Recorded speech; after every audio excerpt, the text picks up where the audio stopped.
So for the past 5 years, I have been trying to decode the mechanisms behind the recurrent mutualism between marine Synechococcus, PCC7002, and heterotrophic bacterial community, despite environmental interference and the long-term coexistence. So to give a background why we should care about this, the ocean is full of wonders of nature. Among them, the marine algae, which includes microalgae as well as macroalgae, they are called as lungs of the sea because they produce about 70% of atmospheric oxygen. From this, the microalgae, also called as phytoplankton, they produce about 45% of the atmospheric oxygen. In other words, they also act as a carbon sink, absorbing carbon dioxide from the atmosphere and sequestering it in various forms. So we already know that phytoplankton, they are the primary producers in the ocean, and heterotrophic bacteria, which are the remineralizers that utilizes and transforms organic matter into inorganic forms. Together, they govern the marine food web and nutrient cycling in the ocean. But what's interesting is their interaction with each other further intensifies their impact on the primary productivity and biogeochemistry of the ocean.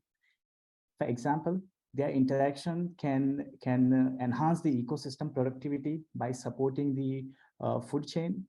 They can regulate the harmful algal blooms and other phytoplankton blooms. They can regulate carbon cycling by aggregation of phytoplankton cells, as well as DMSP cycling in the ocean. So how do they interact with each other? The interaction between the phytoplankton and heterotrophic bacteria is highly complex and can be mediated by direct cell-to-cell attachment or indirectly by releasing chemicals in the surrounding ocean. Usually, this interaction occurs in an area surrounding single or multiple phytoplankton cells. This region is rich in phytoplankton released organic matter. So bacteria, they can sense this organic rich hotspot, initiating their association. So this organic rich hotspot is called as phycosphere. So the phycosphere have many commonalities with the rhizosphere. I'm sure everybody has heard of a terrestrial rhizosphere. So these two environments are almost similar to each other, such that in both this environment, the host released organic exudate can alter the physicochemical parameters of the surrounding environment. Similarly, chemotaxis is advantageous in initiating bacterial association with this host. In fact, most of the chemicals, as well as most of the chemicals exchanged between the host and the bacteria, as well as the many microbial taxa, many bacterial taxa in these two systems is almost similar. So these two are the microscopic image showing the association between heterotrophic bacteria, and this is a diatom cosina discus. Here, the association between heterotrophic bacteria and microcystic cyanobacteria. So the interaction between this heterotrophic bacteria and phytoplankton are highly dynamic and can change over time. The bacteria can negatively or positively affect the phytoplankton health. Positively by releasing various essential nutrients as well as growth promoting substances, while negatively by releasing algaecidal substances or growth inhibiting substance that can lyse or inhibit the phytoplankton growth. So no matter whether it's positive or negative interaction, this interaction are highly dynamic, as I said. So among the phytoplankton, the group Picocyanobacteria, which mainly comprises of Prochlorococcus and Synechococcus, they are highly diverse and abundant group in the ocean. They contribute about 60% of carbon fixation in the ocean and 30% of global primary productivity. As you can see, most of the ocean is taken up by these two genera of the Picocyanobacteria group. Although Prochlorococcus, which is 10 times highly abundant than Synechococcus, but Synechococcus is more ubiquitous. They are spread from the cold polar waters to the temperate to the tropical waters. But the ocean is not homogeneous in nutrients. In fact, most of the ocean is limited by essential nutrients required for the growth of phytoplankton, such as nitrogen and phosphorus. Apart from this, there is iron and vitamin also. Still, despite of these, Prochlorococcus and Synechococcus, they can survive in these nutrient-limited regions. So for this, many factors have been attributed for their survival, such as because of their small size or their lower nutrient requirement or higher surface to volume ratio. But recently, the views are changing towards their interaction with the associated microbiota. In oligotrophic open ocean, nutrient circulation within the microbial loop may predominate the flow of energy.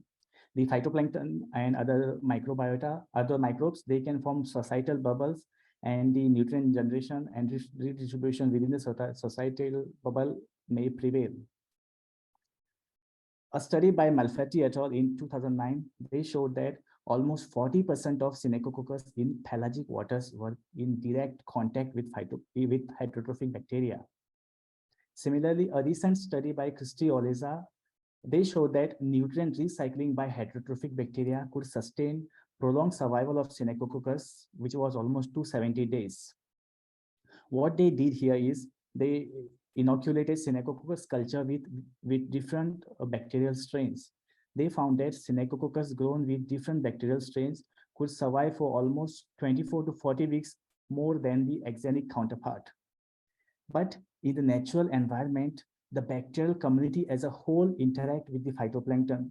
They share complex and dynamic interactions which vary over time and environmental condition. With this background information, we framed our study work and asked these three questions.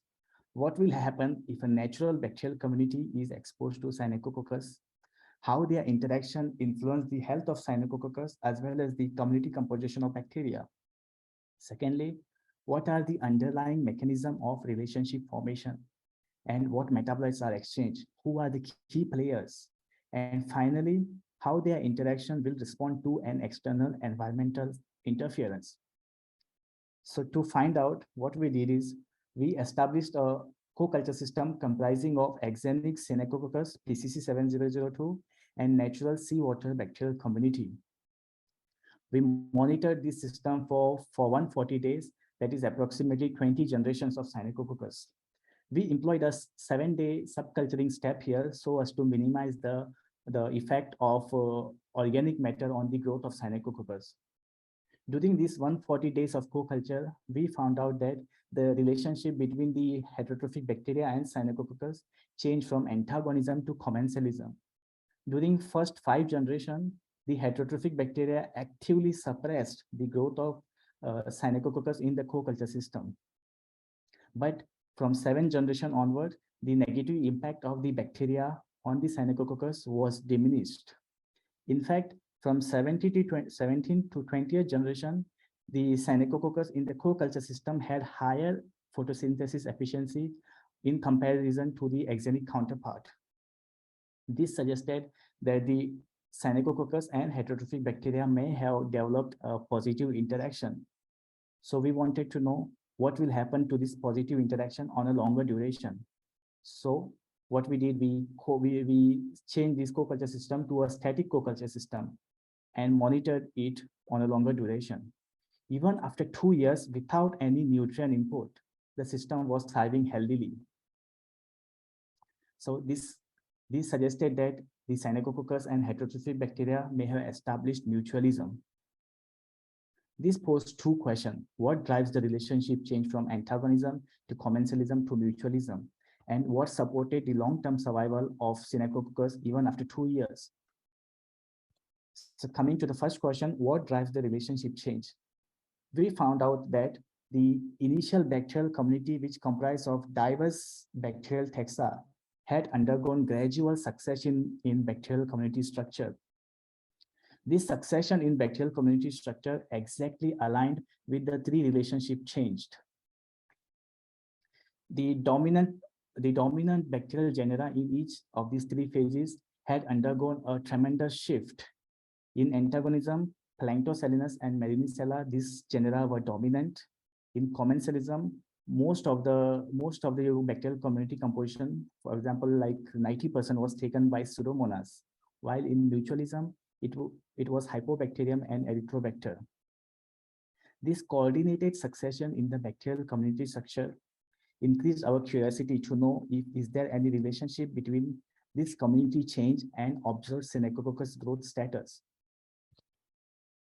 So to find out, we checked the influence of 325 pure bacterial strains from the antagonism stage and 975 pure bacterial strains from the mutualism stage, and we checked their influence on the growth of Synechococcus. To our surprise, we found that in the antagonism stage, almost 46% of the bacterial strains, they suppress the growth of Synechococcus, while 26% of them promoted. But in contrast, in the mutualism stage, only 3% of the bacterial strains, they suppress the Synechococcus growth, while 41% of them promoted Synechococcus growth. This suggested that the change in the bacterial community composition paved way for the increase in the abundance of beneficial bacteria and suppressed the growth of harmful bacteria. So what exactly drives this bacterial community succession? To find out, we tested the bacteria-bacteria interaction by direct spotting method and examination of quorum sensing activity. So in direct spotting method, we took Pseudomonas and Erythrobacter as the representative strains because these were the highly abundant genera in these two phases, in commensalism and mutualism. So Pseudomonas, which was 60 to 90% abundant in commensalism stage, inhibited growth of some of the Synechococcus growth inhibiting bacteria and promoted the growth of some of Synechococcus growth promoting bacteria. We did not observe this kind of direct effect of Erythrobacter on other bacteria, but both the Erythrobacter and Pseudomonas actively promoted the growth of Synechococcus. Furthermore, we also tested the isolated bacterial strains. We have tested their capability to produce auto-inducer 2 molecule, which is a quorum sensing molecule. Almost more than 20% of the isolated strains from antagonism and from mutualism stage could produce this auto-inducer 2 molecule. This suggested that the bacterial community change was driven by the inter and intra-species interaction among the bacterial community as well as with the Synechococcus. So coming to the second question, what supported the long-term survival of Synechococcus? As I said, even after 2 years without any external nutrient support, the Synechococcus was growing healthily. On analysis, we found that this co-culture system was high in nitrogen compound. The concentration of nitrogen compound was very high. So we used metagenomic analysis and found that the bacterial community in this phase was highly abundant in nitrogen cycling genes, especially nitrogen mineralization and fixation. Similarly, the isolated bacteria from the mutualism stage had the capability for denitrification, suggesting a robust nitrogen cycling activity. So Synechococcus itself cannot fix or mineralize nitrogen. This indicated that the bacterial generation of nitrogen might have aided in the long-term survival of Synechococcus. To test, we isolated potential nitrogen fixing bacteria from the mutualism stage. Out of the isolated strains, 4 strains belonging to Rhizobium, Mesorhizobium, Georhizobium, and Bacillus species, they showed presence of NIF-H gene, which is a biomarker gene for nitrogen fixation. Similarly, from these 4 isolated strains, 2 strains belonging to Mesorhizobium and Bacillus, they showed nitrogen fixing capability via the acetylene reduction assay. So in conclusion, the inter and intra-species interaction, they drove the bacterial community succession. This bacterial community succession suppressed the growth of Synechococcus growth inhibiting bacteria and promoted Synechococcus growth promoting bacteria, which in turn improved the Synechococcus growth. Finally, the beneficial bacteria at the mutualism stage, they established a robust nitrogen cycling which aided in the long-term survival of Synechococcus by establishing mutualism. So this experiment hints that the ubiquity and competitive advantage of Synechococcus in global ocean might also be partly attributed to the contribution of heterotrophic bacterial communities. However, the ocean is not static. Unlike the laboratory co-culture system, the ocean is not static and receives intermittent nutrient pulses. Wind, gravity, and water density drives ocean currents and water masses that can instantly change the nutrient concentration in ambient seawater. And this is true to open ocean also. So in this scenario, how this will affect the stable mutualism between the Synechococcus and heterotrophic bacteria. So to explore this, we inoculated the stable mutualistic co-culture system. A fraction of this, 5% from this, we inoculated into a inorganic nutrient amended filtered seawater. We found out that on exposure to external nutrients, the mutualism between Synechococcus and heterotrophic bacteria was disrupted. Synechococcus consumed the provided external nutrients and grew rapidly. And later they declined once the provided nutrients were depleted. One interesting phenomena we observed here was by the day 250 of co-culturing, the Synechococcus, as there was no new source of nutrient, entered into chlorosis, which was marked by a peculiar yellowing of the co-culture system. Finally, at around 400 to 450 days, to our surprise, the system again regained its green coloration without any external influence. We did not provide anything here, so it was speculated that the long-term coexistence with the bacteria and the Synechococcus have re-established their mutualism. As I said, the Synechococcus, they enter into chlorosis at around day 250. So what exactly is chlorosis? So chlorosis is very common among land plants and in some phytoplankton cells, wherein the land plants or the phytoplankton cells, they will arrest their photosynthesis due to unavailability of nutrients or limitation of nutrients, especially nutrients like iron or nitrogen and phosphorus. As a result of this, the leaves of the plants or the phytoplankton cells, they will turn yellow. So the same thing happened in Synechococcus in our co-culture system. So as I said, the mutualism was disrupted and re-established. So we analyzed this system and we found out that the Synechococcus in the co-culture system exhibited 6 unique phases. We termed them from P1 to P6. So the P1 to P3 phase, the Synechococcus in the co-culture system exactly resemble to the axenic co-culture system, with their abundance increased by consuming the provided nutrients and then declined once the nutrients were depleted by the end of P3 phase. Similarly, at P3 phase, the inorganic nitrogen content as well as the phosphorus content within the co-culture system was completely reduced. Furthermore, where the system turns into chlorosis, there was no significant change in the cell abundance as well as in the nutrients.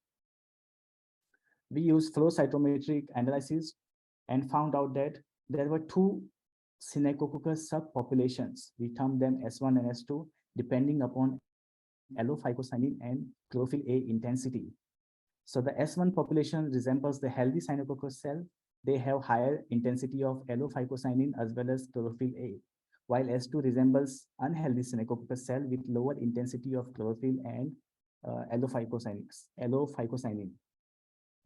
So this S2 population, we did not observe this S2 population in the first 30 days of the co-culture system as well as axenic system. Similarly, the population of S2 in the initial mutualism was lower than the population of S1. But when the co-culture system collapsed here and at P4, the S2 population, which is unhealthy cells, their abundance increased considerably. Furthermore, at around 400 to 450 days, when the system regains its green coloration, the S1 population significantly increased and the S2 population was reduced. This suggested that the regained Synechococcus were healthy cells. So we wanted to know which nutrients contributed the regaining of Synechococcus health. So to find out this, what we did, we took a fraction of the subsample from the chlorosis phase and we inoculated it with different nutrient treatments. These are the nutrient treatments. And we found that all the treatments with nitrate revived Synechococcus cells from chlorosis, but they could not prolong their growth. After certain days, like 12 to 14 days, the system collapsed. But the treatments with nitrate, phosphate, and iron sustained prolonged Synechococcus growth as that of the treatments with the nutrient-rich media. So this suggested that nitrogen is the change maker in reviving Synechococcus growth, but availability of nitrogen, phosphorus, and iron is very important. But what drove the change in the nutrient concentration? As I said, at P6, the nutrient concentration was increased without any external support. So we analyzed the bacterial community structure, and we found that the bacterial community structure at P6 was highly changed as compared to the other phases. The initial bacterial community, which was dominated by Hypobacterium and Erythrobacter, was replaced by genera Thalassobaculum, Litorivirans, and others. Similarly, class alpha proteobacteria, which took almost 90%, which covered the 90% of bacterial community in initial phase, was reduced to half. Here, other classes such as Clostridia, Gamma proteobacteria, and Bacteroidea, they increased considerably. So we did RDA analysis and found that the change bacterial community composition, they were highly correlated with the change in the ammonia, nitrite, and Synechococcus abundance, as well as it was related to phosphorus. But as I said, in the initial mutualism, the bacterial community had the potential for nitrogen generation. Then why they have to change again? I mean, why they have to change for the same function? So we analyzed the system and we found that the dissolved organic carbon content was completely reduced by the day 200. This reduction in labile organic carbon might have put pressure on the bacterial community. We used metagenomics analysis and found that the bacterial community at P6, they have high abundance of polysaccharide lyase gene. This was not seen in other phases. We zoomed in and we found out that this potential polysaccharide lyase activity was targeted to specific polysaccharides, such as these were high molecular weight sulfated polysaccharides, such as Oluan lyase, pectate lyase, heparin lyase, alginate, manurate. And this kind of polysaccharides, phytoplankton as well as Synechococcus is known to produce. From metagenomic beans, the assembled mags, we found out that most of the beans which carry these polysaccharide lyase genes, their abundance was high at P6 phase, wherein the Synechococcus regained its green coloration. And these beans related to the classes which were highly abundant at P6 phase. However, it is not conclusive whether the change in the bacterial community composition was driven by reduction in labile organic carbon or Synechococcus exudation of certain specific polysaccharides, or maybe it's because of both. So the changed bacterial community, they carried active nitrogen cycling activity, especially nitrogen fixation. From metagenomic analysis, we found out that the abundance of nitrogen fixation genes was significantly high at P6 phase, wherein they re-established their mutualism. In fact, in other phases, we did not find the presence of this gene. The NIFAT gene is a biomarker gene for nitrogen fixation. We did an LDA analysis and found out that at P6, nitrogen fixation and DNRA processes, they have higher size effect in comparison to other phases. A gene enrichment analysis showed that nitrogen metabolism was highly enriched in P6 phase in comparison to P5 phase. We zoomed in this process and found out that most of the genes responsible for nitrogen processes, including nitrogen fixation and DNRA, were highly expressed in the P6 phase in comparison to P5 phase. Furthermore, we verified these results using the 15N isotope labeling and measured nitrogen fixing activity in the co-culture system within the dissolved and the particulate nitrogen pool of the co-culture system. But here is the interesting thing. Nitrogen fixation requires oxygen deficient condition. Then how do these heterotrophic bacteria fix nitrogen? One peculiar thing during our analysis, we found that the genes involved in biofilm formation, they followed similar trend as that of nitrogen fixation. The abundance of genes involved in biofilm formation, they were very high at the P6 phase, as well as their expression was different. They were differentially expressed at P6 phase in comparison to P5 phase. Similarly, from metagenomic assembled beans, we found that the beans that carried these biofilm forming genes, they were highly abundant at P6 phase, and they were the same, they were related to same classes that were highly abundant at P6 phase. So thank you very much. The time is over. It was 20 minutes, so thanks a lot. That was great insights into very, very complex processes. And due to the lack of time, we have to directly go ahead. But thank you very much, Shail. And if there's questions, maybe we do have a second later, or people can also, of course, contact you personally. Yeah, sure. Thanks a lot.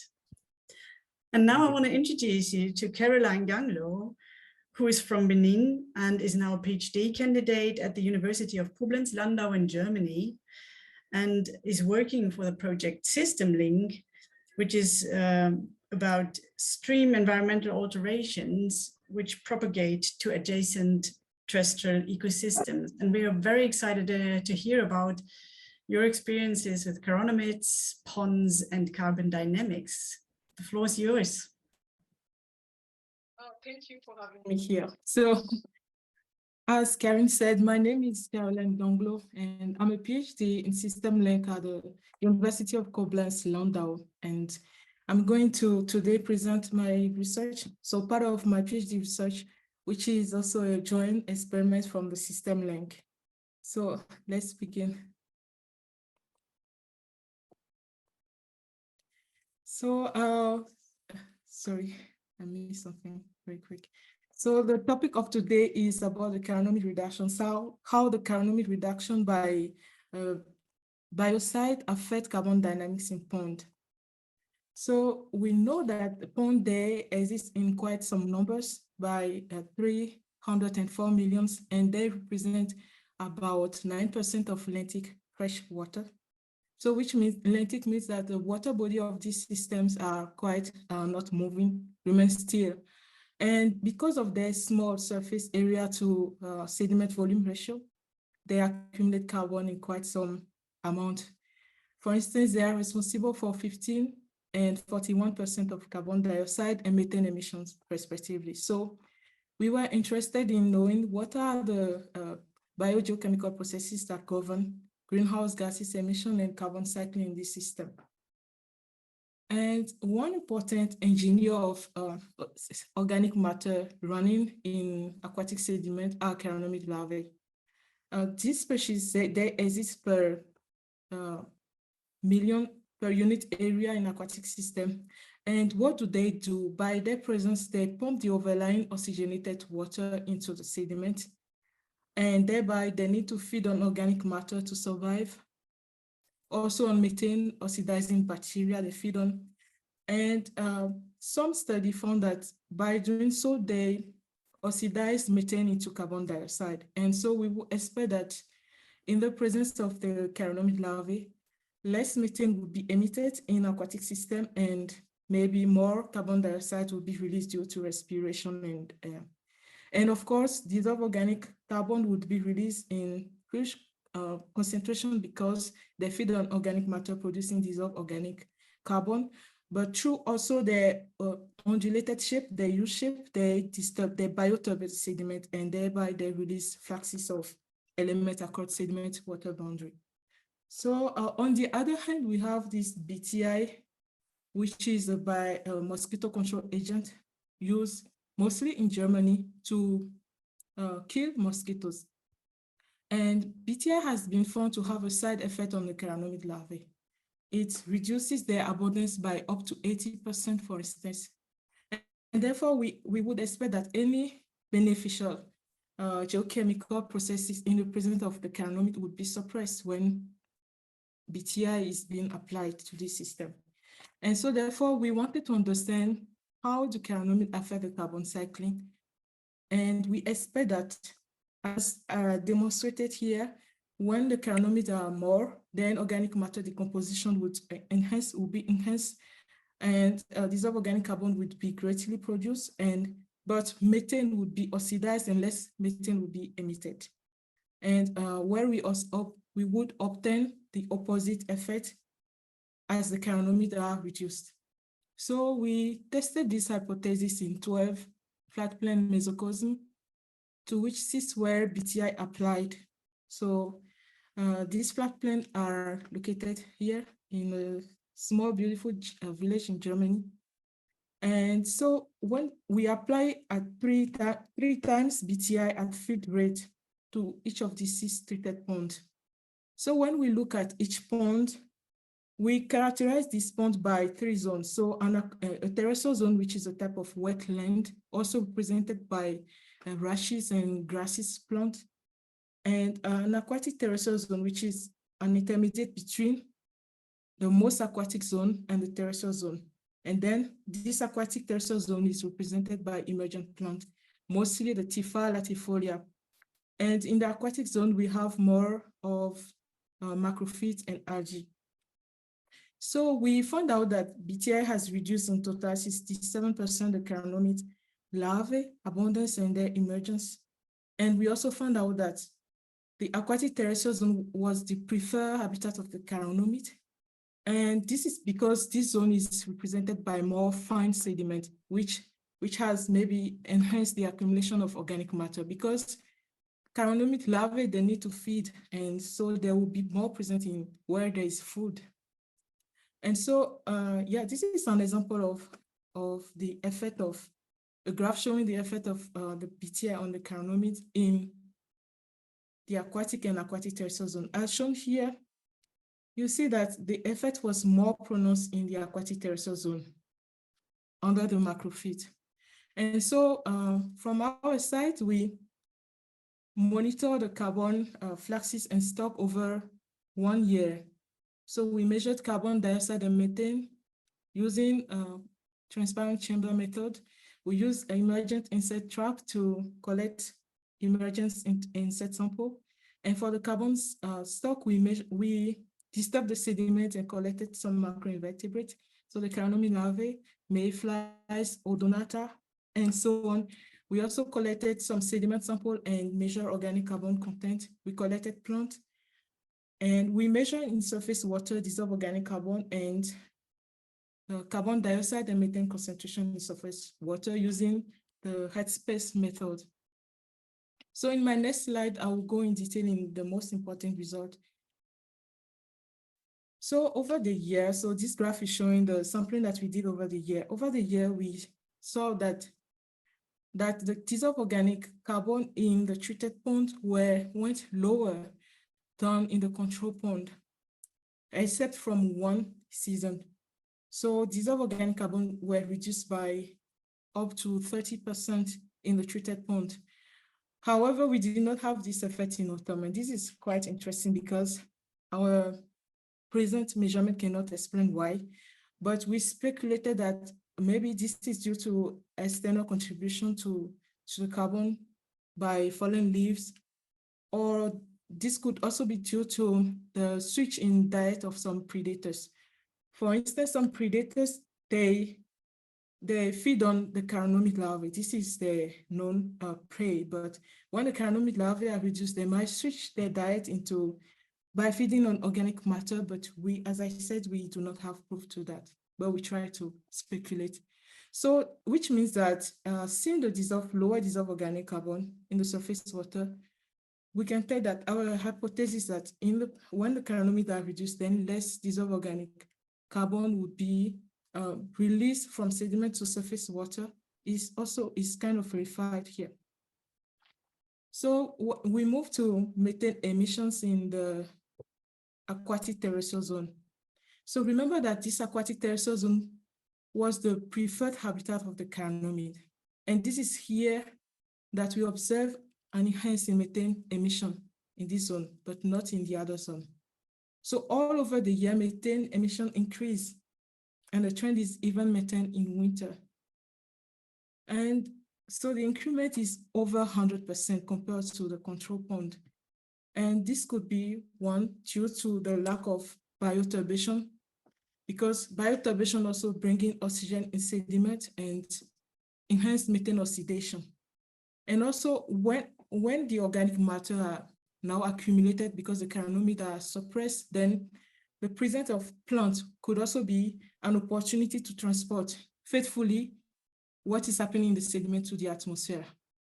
And also we speculated that BTI itself may have had a direct effect by adding carbon to the methanogens, or that the reduced macroinvertebrate, now the dead biomass are also carbon source to the methanogens, which may have enhanced methane emission in this in the treated pond.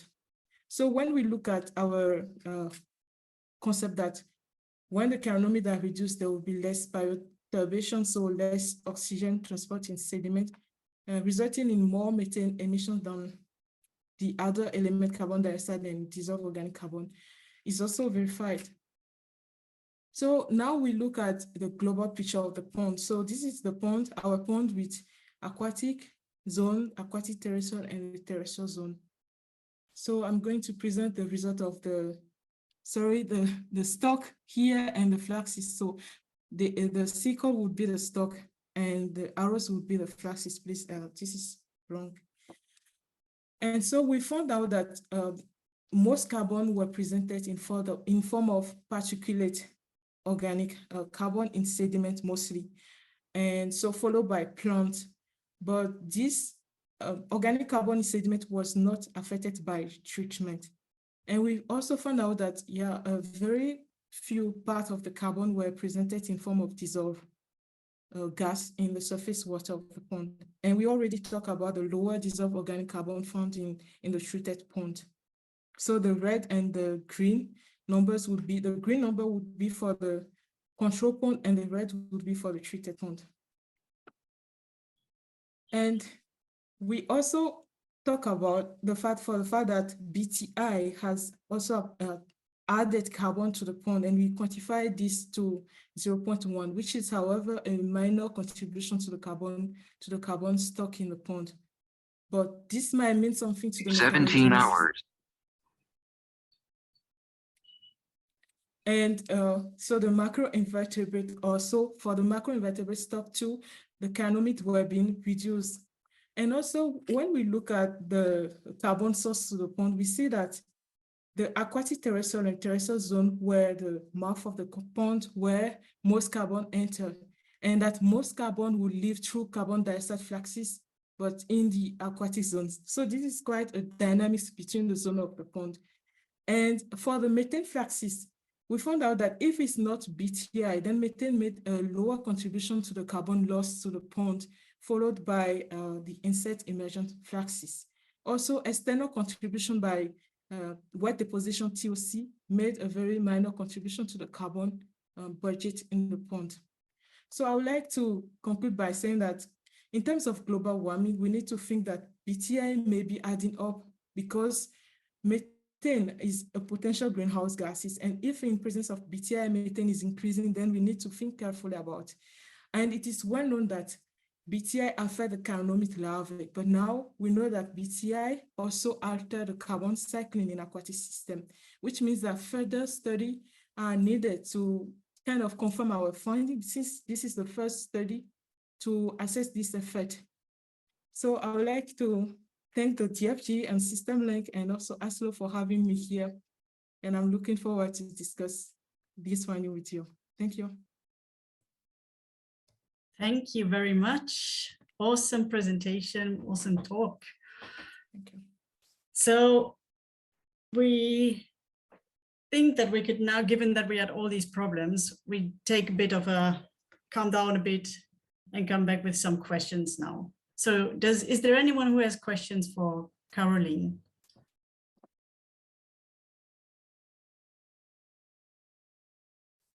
if you do have, I can't see very much, then please go ahead. I have one. Roxanne has her hand up. Oh yeah, okay. Roxanne, go ahead, please. Thank you, Caroline. That was really super interesting. And I love animal-mediated nutrient effort. So thank you very much for that. So I have a question with regards to what the relative proportion of increased methane that might incur. Like, is this a very common practice to actually put this type of treatment on ponds to reduce insect emergence? And I was trying to look at your graphs, you had the values, but was it upping your methane emissions by something like doubling it or 20% or something like that? I'm just really curious about the broader consequences of the practice. Yeah, so this biocide, the BTI, is applied mostly to reduce the mosquito, from aquatic system. So during flooding, for instance, and so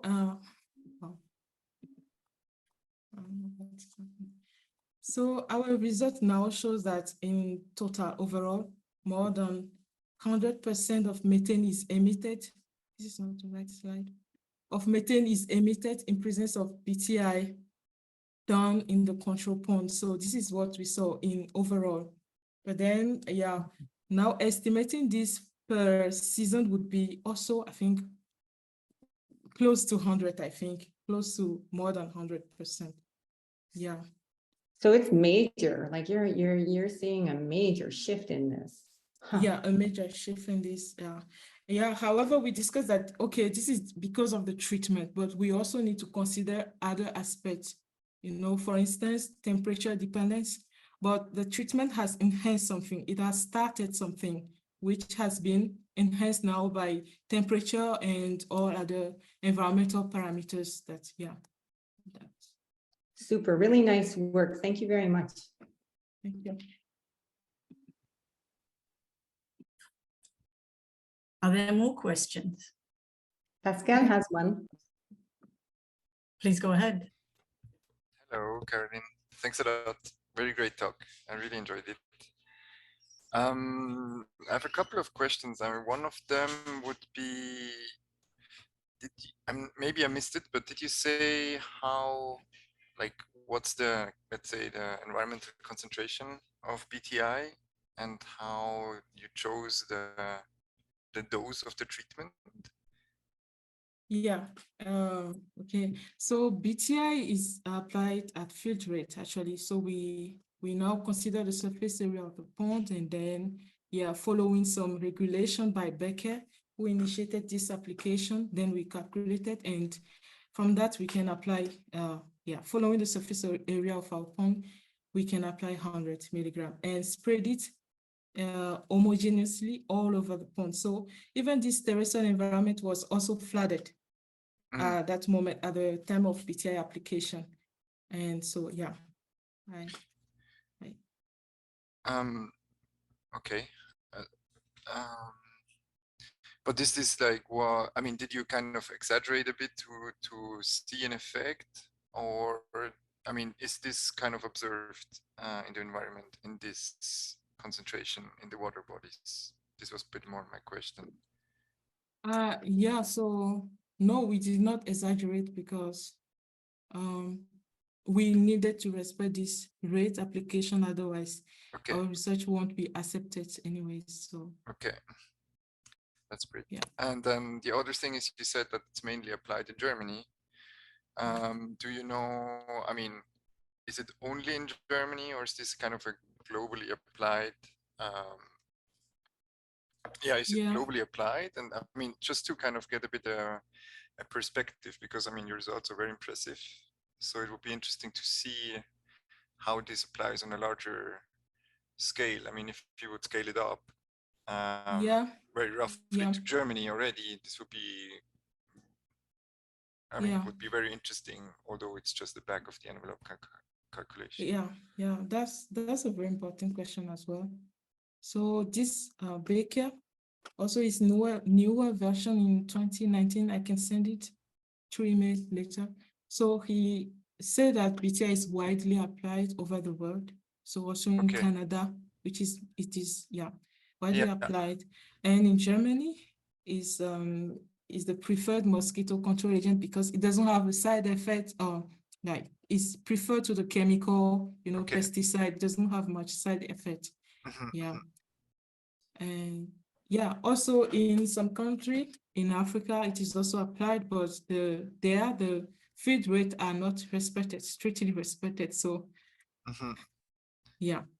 No, super nice, because I think if you could, you could push this further to see what is the abundance of chironomids in different water bodies across a much larger landscape, and where it's applied, where's the BTI applied, and then you could actually get a rough idea about the landscape impact related to the carbon cycle. Thanks a lot. Very nice. Thanks. That's true. I also think that this has a lot of potential for implications also on other questions, also especially related to climate change, like how well do chironomids reestablish after drying out of ponds, and what does that mean for CO2 and methane emissions and so on. So very interesting. Thank you very much. And now I would like to come back to Shailesh, since I was so rudely interrupting his talk now, panicking about the time. Maybe we could give him quickly a few more minutes, because he said it's only 2 slides left, and I'm sure there's also people having questions for him. So please. Thanks a lot again, Caroline. Thank you very much. Thank you for having me here.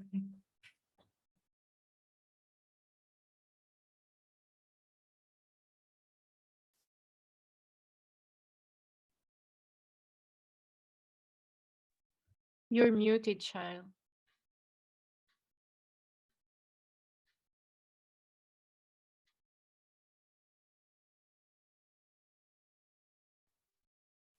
We still can't hear you. Can you hear me? Now you're there. All right. Okay.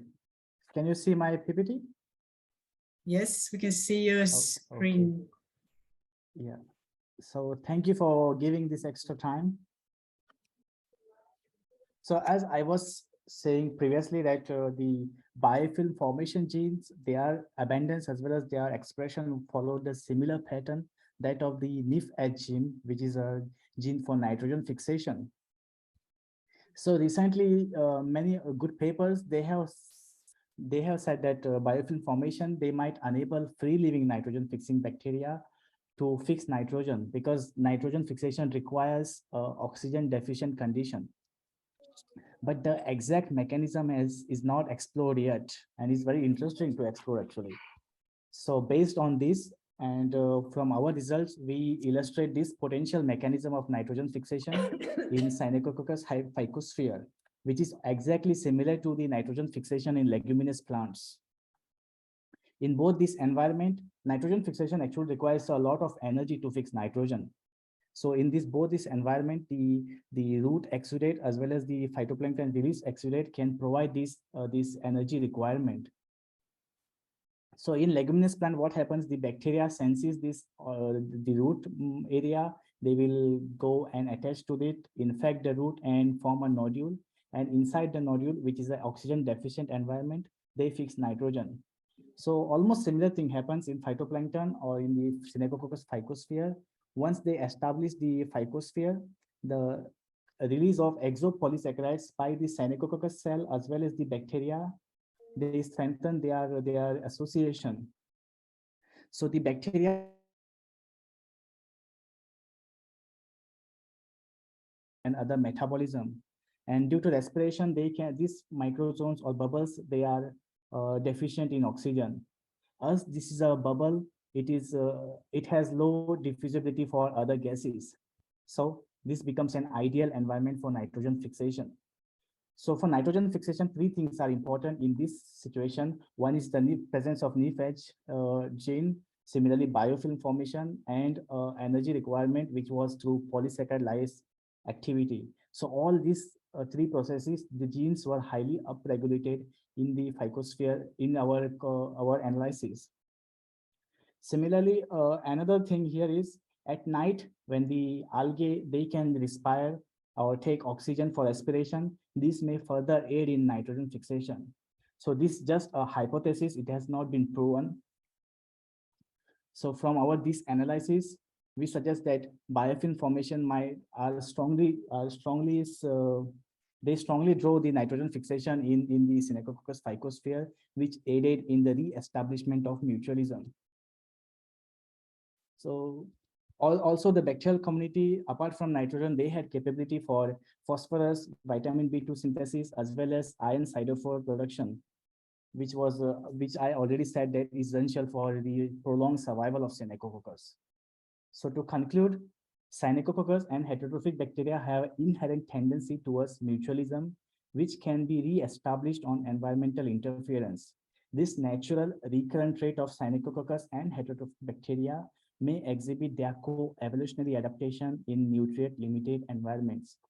For further information, you can read our paper, one was published last year in MBio, and another one is in press, will be published in Science Advances soon.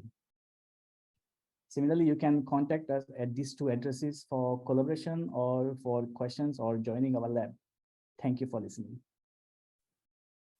Thank you very much for this conclusion that I was interrupting you of before. I'm so sorry for that. So thank you for allowing me this time. So who has questions for Shai? Maybe you can just talk, or if the others can see something. Yeah, I see Roxanne. Yeah, I have a quick question. Thank you very much, Shail, for showing us the importance of this mutualism in terms of sustaining these really important populations in the ocean. And you certainly have done an incredible amount of work. So it was very, very impressive in terms of the effort. I guess my question is a little bit more, I don't know, philosophical, because but I think you did a really nice job of presenting to us the phycosphere and the rhizosphere in terms of two environments where this mutualism is really, really important, or how can I say, well studied or being explored. And I guess if you were to kind of provide advice on how to move forward, where do you think we are in our understanding of this mutualism in oceanography or in freshwaters relative to soils? It seems to, because one thing that's very cool is learning from each other, right? Right. And so I just found that it was really nice that you brought that in. So I just want your take on that. Yeah, so I think because the rhizosphere is widely explored because it has commercial application in agriculture. So in terms of that, the knowledge about phycosphere is very poorly understood. Although recently a lot of work has been done, but it's not as extensive as rhizosphere. There are many things we don't know about what are the participants in the phycosphere, which are the important taxa. Even we just know some of the important nutrient exchange, but we don't know many of the other mechanisms or other interactions, such as in my paper, in my work, we also found that